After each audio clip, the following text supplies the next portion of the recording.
kung kailangan talaga yan, may partido, prosecution of defense na manghihingi niyan. At kung objekta ng kabila, pagpapasahan po namin yan. Ayokong pangunahan ng impeachment court kaugnay sa bagay niyan.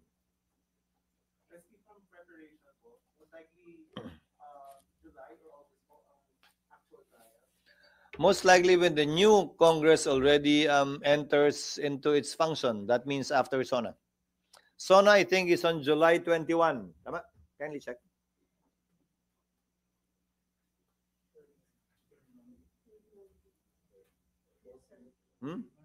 SONA is on July 21, so trial will commence after that date.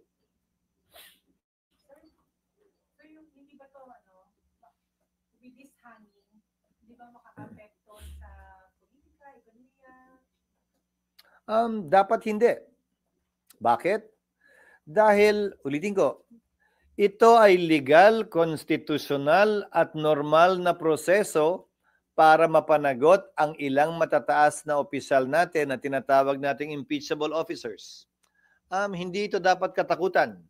Hindi tayo dapat tumakbo palayo dito. Hindi tayo dapat mabahala dito. Dahil normal, ordinaryo at legal na proseso ito na nakasaad sa ating saligang batas. Sabi po ni Justice Ascuna na parang no problems na sige tumawag draft of the 19th and 20th Congress, but you have to convene during the 19th. Sabi niya. So, may assurance naman po na within the 19th, mako-convene po yun. That is an option for the 19th Congress to take because whatever it is that the 19th Congress does, the 20th Congress, dahil aabutan yon, can decide otherwise. Definitely, sir, mako-convene kayo sa impeachment court. Again, depende yan sa 19th Congress. Kasi mangyayari yan, 2 beses kayo magsusumpaan, baka may dagdag ground pang umangat eh. Isa yan sa mga pag-uusapan at pag-aaralan namin sa rules. So bahagi yun. Dahil pwede na, ang rules dapat aprubahan namin ha, hindi bilang impeachment court.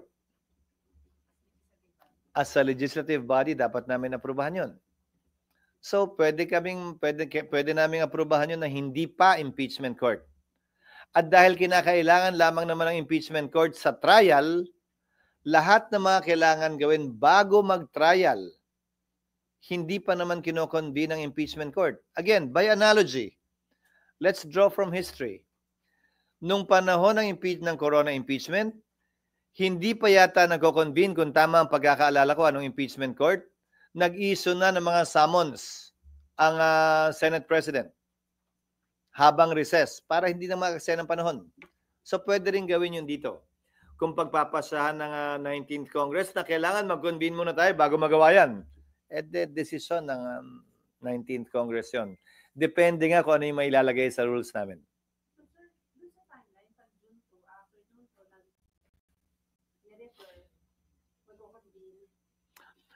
Again, don't be confused about and stuck with convening. Kahit mag-convene yung impeachment court, anong gagawin namin? Ang unang-unang gagawin pagkatapos ng rules, papadala ng summons ang nasasakdal. 10 araw para sumagot kung hindi siya hihingi ng extension. Pag humingi ng extension, malamang pagbibigyan naman yun ng isa. Ngayon, pagkatapos nun, 10 araw din para magsumite ng reply. Baka humingi din ng extension. Pagkatapos nun, baka humiling naman yung nasasakdal ng pagkakataon magsubmit ng rejoinder. Hindi ko alam, pero karapatan niya yun. Karapatan din ng prosecution magsubmit ng rejoinder. Karapatan din ng magkabilang panig kung tingin nila may nais pa silang sabihin o isumite na pleading, magsumite na tinatawag nating ad cautela pleading. So, mahaba pa yun eh. Tapos magpi-pre-trial. Maghahanda sila ng judicial affidavit, pag-uusapan nila kung ano yung mga admission na pwede na lang sabihin, hindi na kailangan patunayan yan para hindi humaba. Okay na kami dyan, tanggap na namin yan. Kaya nga ang tawag pre-trial, di ba? Kasi hindi pa trial eh, pre. Before trial. So, ang dami pang gagawin bago yung actual impeachment court ay kinakailangan umupo at dinggin ng anumang bagay. At sa loob ng 6 na araw, maski na 30 araw, baka hindi pa matapos yun. Yan yung sinasabi ni Senator Coco, ang ating minority leader na in-interview niya na 10 days. Ubus na yung June 30 eh. Bago magsimula kasi ang trial, kailangan lahat yun matapos muna. Kaya nga pre-trial ang tawag doon. Pero at least, SP, definitely, ma-aprobahan yung rules, makakapanumpa kayo sa impeachment judges. And then, Baka nga hindi pa kailangan dahil kung nakalagay sa rules na pwede nang gawin lahat yan, kung nakalagay sa rules na pwedeng gawin yan ng presiding officer nang hindi kinoconvene ng impeachment court, posibilidad yon. Ayoko lang pangunahan. Ngayon, pag sinabi din naman ng mayoriya na convene tayo, authorize ka namin. Pwede rin yun. Nasa sa kanila yun. Ayokong pangunahan. Kasi nga itong proposed rules na to, isusumiti pa lang namin sa kanila. Kasi sabi ni, as po na rin po ulit, sir, sabi niya, palagay daw niya magkakaproblema kung hindi masimula ng 19th Congress. Kasi raw po, it's possible na yung mga pumirma na congressman hindi na manalo. So hindi na 1/3, hindi na kompleto. So kailangan We will cross the bridge when we get there. Because at any point in time, dahil tumawid nga, the new Congress can always vote to withdraw the impeachment complaint. What is preventing them from doing that? But even if they do so, the decision to allow it is still the decision of the impeachment court. Nasa amin na Hindi sila pwedeng mag-withdraw nang sila lang ang magdedesisyon. Without prejudice, with prejudice, ano ba yan? Pero yung kinakailangan boto sa aking pananaw, bagaman wala yan sa saligang batas, must be more than 2/3. It must be more than 2/3 vote dahil dapat less than 1/3 na ngayon yung may iwan. Higit sa 2/3 yung may gustong i-withdraw yon. Pero sa dulo, decision pa rin ng impeachment court yan. Hindi porkit gusto nilang withdraw, automatic mawi-withdraw yan. pero sir, di ba yung capacity nila sa pagpapile ng complaint is because they are congressmen. So what happens kung sa pagpasok ng 20th sa Congress, hindi na sila congressman, wala nang Again, that is a subject matter for the impeachment court to decide. Kung less than 1/3 na lamang yung nanalo, matapos na eleksyong ito natatawid sa 20th Congress, if the proper motion will be made by either side, pagpapasa ng impeachment court yan. To my mind, we cannot do that and we should not do that motu proprio or on our own. Someone should ask for it. Again, the court generally should be a passive body. Meaning, pagpapasahan namin kung anong ilalagay sa harapan namin para pagpasahan. Hindi para sa amin na pangunahan ng magkabilang partido at panig na gawin nyo to, wag nyo gawin to, wag nyo gawin to. Bago kami may gawin, dapat may humiling. Dapat may humiling either from the Senate or from the parties. I would prefer that it come from the parties. So, SP, kung matatapos mo dun sa tapos hindi pa kayo napagsimula ng pre-trial, wala mangyayari impeachment trial during ng President Congress. Pag sinabi mo ang trial, ang pre-trial, hindi trial. Kaya nga pre-trial hindi pa siya trial. Hanggang June 30, tapos April nyo. Sa President Congress, wala na kayong trial. Wala mangyayari trial. Wala akong sinabing gano'n. Saan galing yun? Tumalon ka na naman Tumalon ka na naman. Ano? Yung SP, di ba? Doon pa lang sa documents sa proseso. Sinabi ko na sa inyo, di ba? Ministerial ang pagtanggap namin ng impeachment complaint. Nasa Senado na yan. Anumang disposisyon niyang kasong yan, impeachment court na ang magpapasya. Dinismiss ba? Hindi naman. I-dismiss ba namin kung hindi namin matapos lahat ng kailangan gawin? Malamang hindi. So, sino ka, siya o sila para magsabing wala na? Hindi pa pinagpapasahan ng impeachment court. SP, kasi siguro ko sa dami ng picture SP na kahit one day makapag-convince kayo one day. Wala ngang anong gagawin nga. Anong gagawin? Hindi naman kami pwedeng tumanggap ng testigo. Wala kaming gagawin.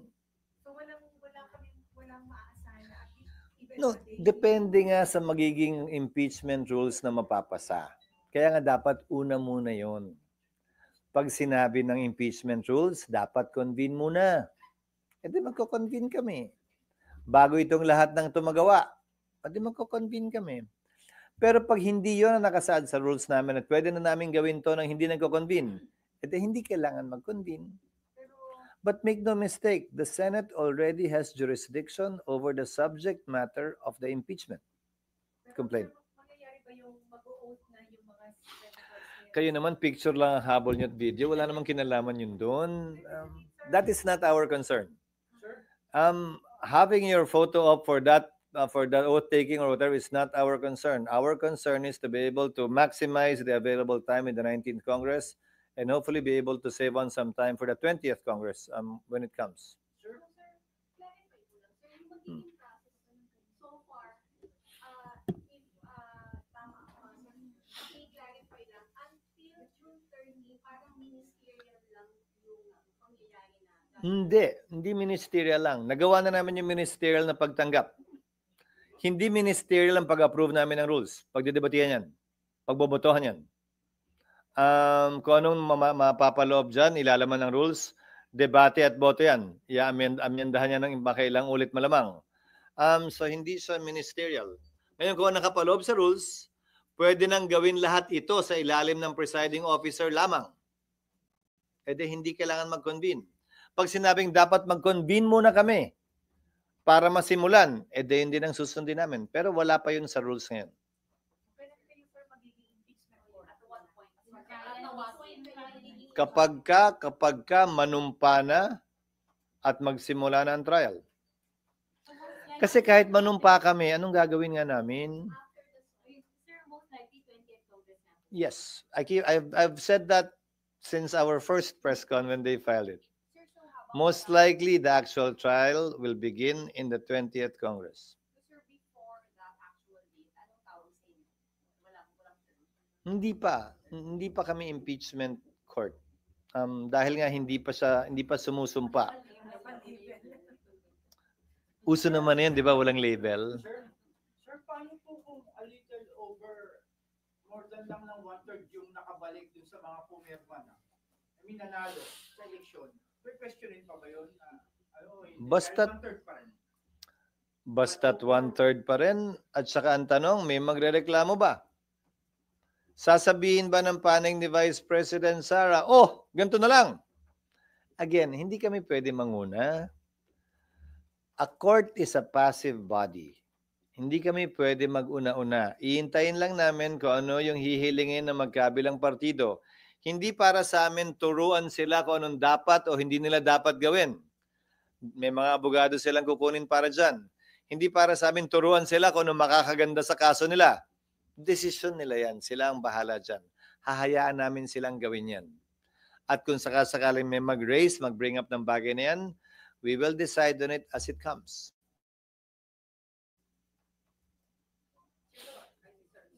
Nandun pa rin tayo sa picture ng wala na. Sir, technical lang po. Sir, yung impeachment rules, kapag okay na po sa inyo, it has to be approved by plenary. Yes.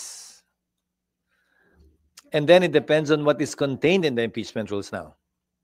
Kasi parang ang in-expect namin at least may Kaya nga. Pero kahit nga makuha nga yung photo op na yon, anong gagawin namin? Wala pa rin naman kasi papasagot. Remember, we have 6 session days when we resume. Okay? We have 6 session days.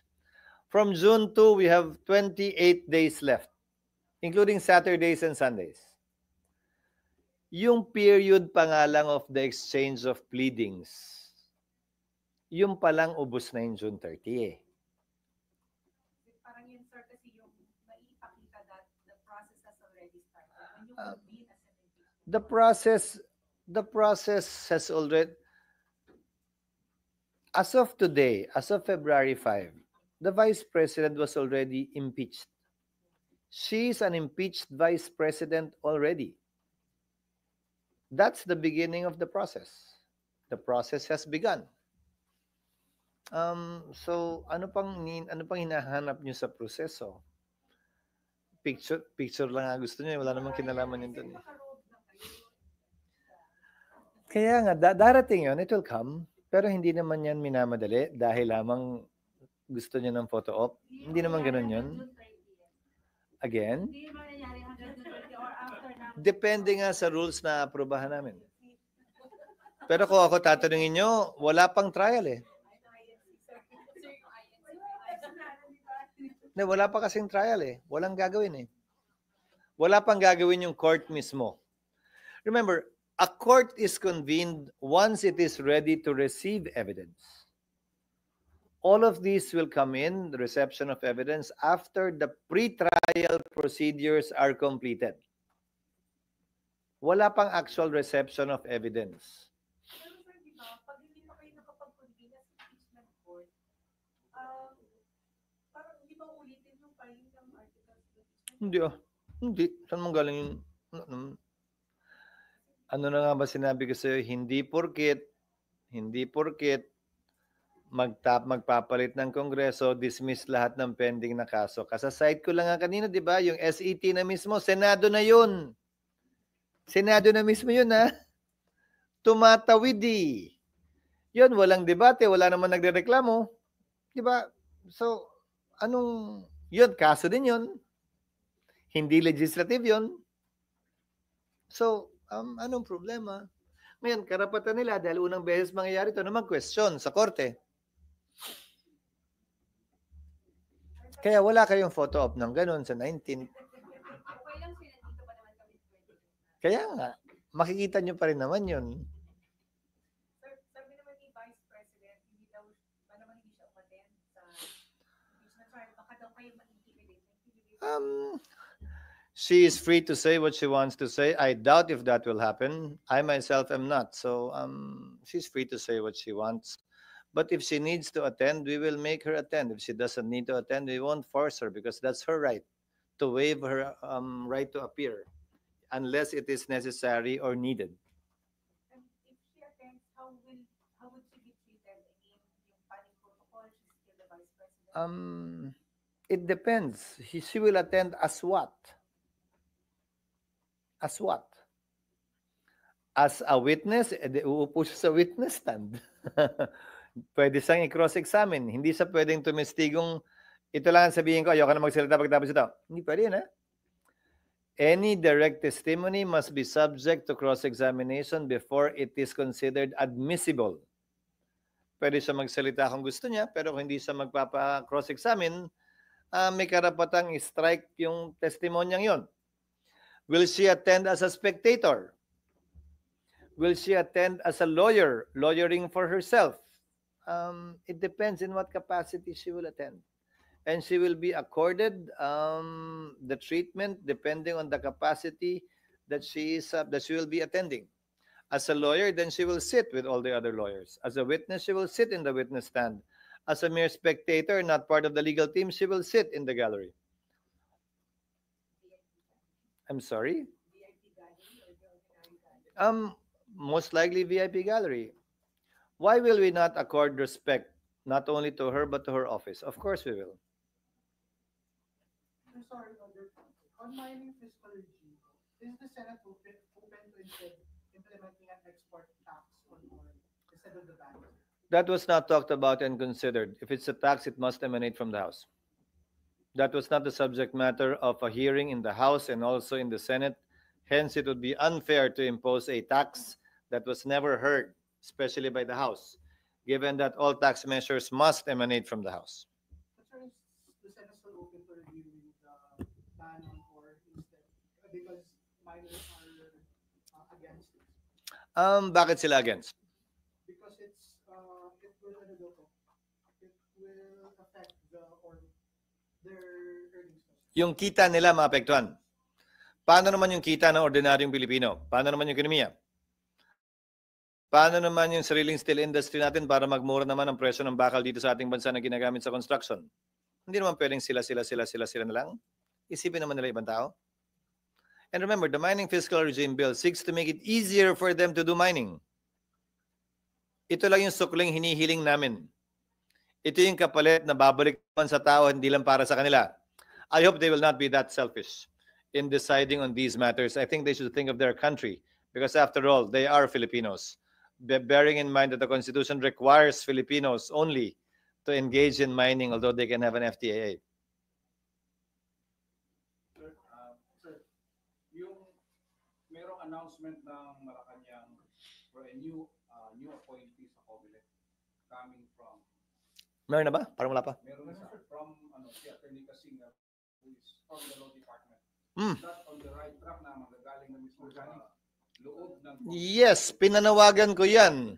Sinagot ko yung suwestyon ng isang abogado na dapat daw manggaling sa rekomendasyon ng oposisyon yung mga iba.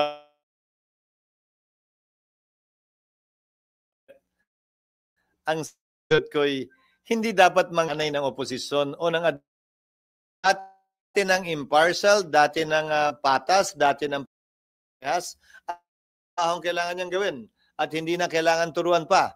Lalong-lalo na, nasa kalagitnaan na tayo ng eleksyon. Magsisimula na unang araw ng kampanya, bukas mismo.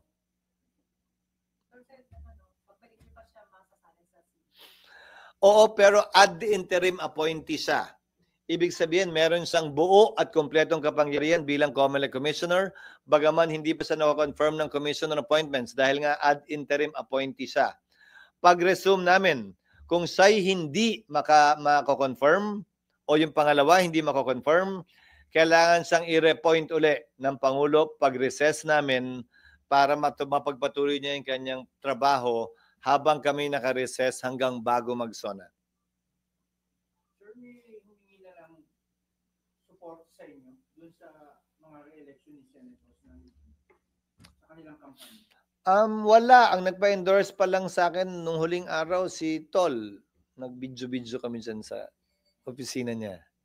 Si Tol lang yun ang hingi ng ika nga formal na endorsement. Bagaman niyaya ko ang lahat ng mga kasamahan kong re-electionista sa Senado, maski na yung mga kaibigan ko na tumatakbo, na magiging karangalan kung tanggapin sila sa aking lalawigan, ang lalawigan ng Sorsogon.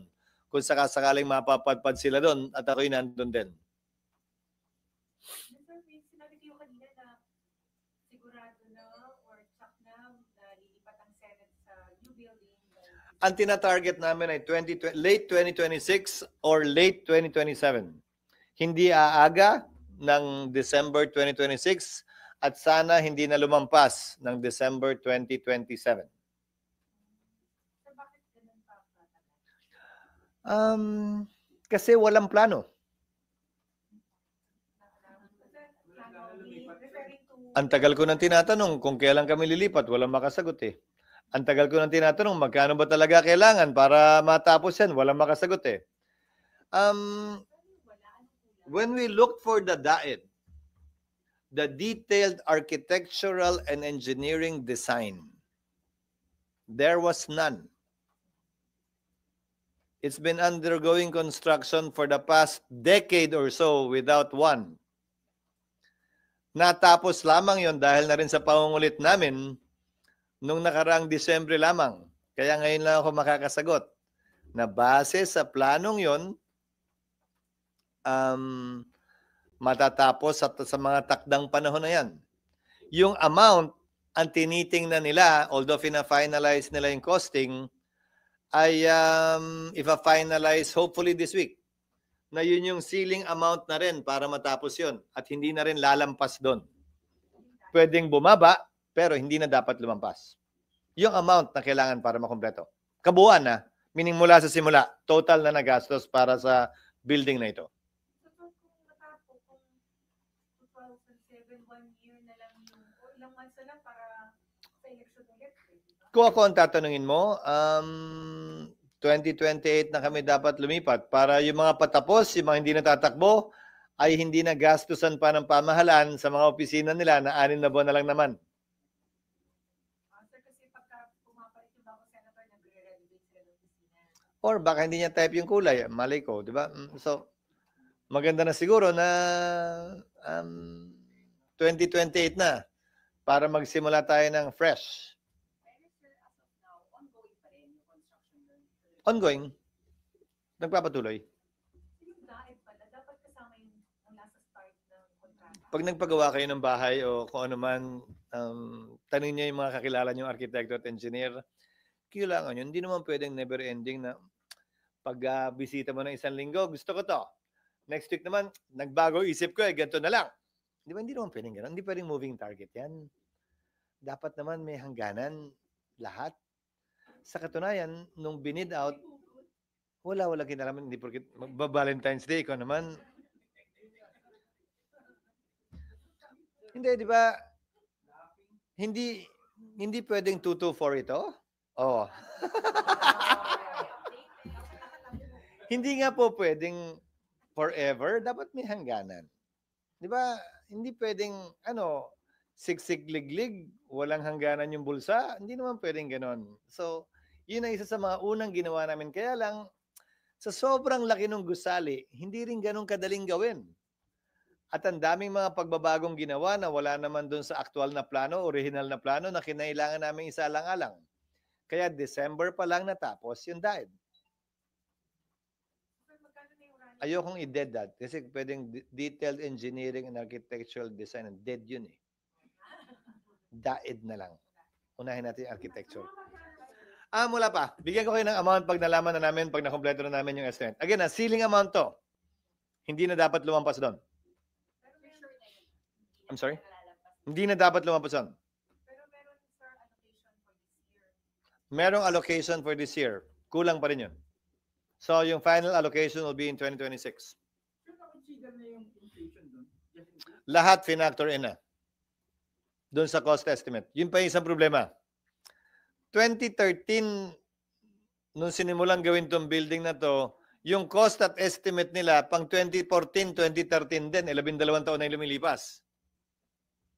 So, kailangan i-update. Ngayon, gaano man kalaki yung halaga niyan, wala akong magagawa doon. Inabutan ko na, ika nga, minana ko na yan. Kailangan ko na lamang isaayos at tiyakin na sa abot naming makakaya, malimitahan yung dapat gastusin para matapos yan. Hindi rin ako papayag na maging white elephant yan. Ika nga, na nakatayo lang, nakatiwangwang at hindi magagamit. Bye-bye.